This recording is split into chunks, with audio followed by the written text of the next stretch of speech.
Куче и коска, таа милениумска врска помеѓу двете, која што ние луѓето не треба да ја прекинеме во никој случај, затоа што коските се многу добри за кучињата, многу добри се за мускулите со кои што џвакаат, многу добри се за зъбите пред се, многу добри се за дигестивниот тракт. Сега каква коска? Нормално пилешки коски, мали коски секако се да избегнуваат и никогаш да не се даваат. Меѓутоа имате коски кои што се од прилика колку големината на главата на кучето. Никогаш не давајте помали коски од нивната глава.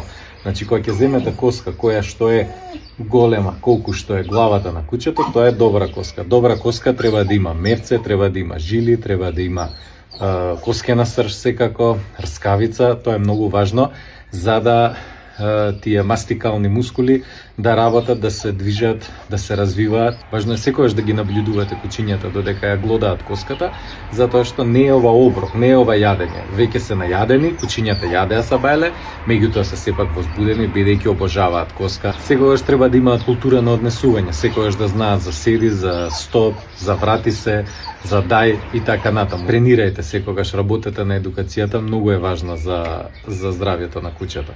Еве сега ќе им ги дадеме коските и потоа ќе ги наблюдуваме. Никогаш не ги оставајте без наблюдување, многу е важно да го наблюдувате процесот на глодање и во еден момент да им ја одземете коската, значи да сте во можност да ја дадете и да ја одземете на безбеден начин. Оставајте повеќе од 10 минути коската со кучето, после тоа ќе ја земете, можете да ја ставите во кесичка, во фрижидерче и така натаму.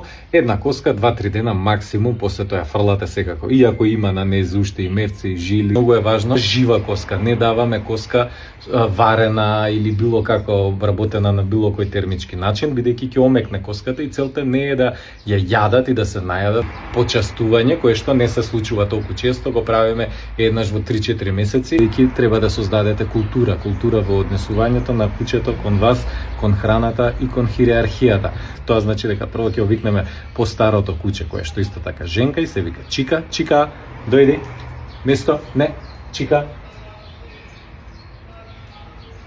Ајде. Ой, Орео. На.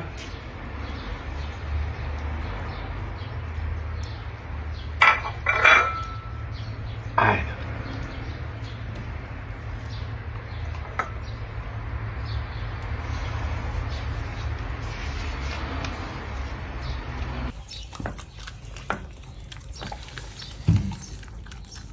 Погледнете ја таа среќа, задоволство, уживање.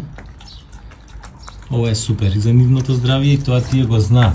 Кучињата знаат што е добро за нив и многу често ни кажуваат. Така да само треба да ги послушаме и да им го дадеме тоа што е добро за нив. Повторно ќе напоменам, ова не е оброк, ова е само дентална хигиена и хигиена исто така малце на дигестивниот тракт, но пред се на мускулатурата на вилицата.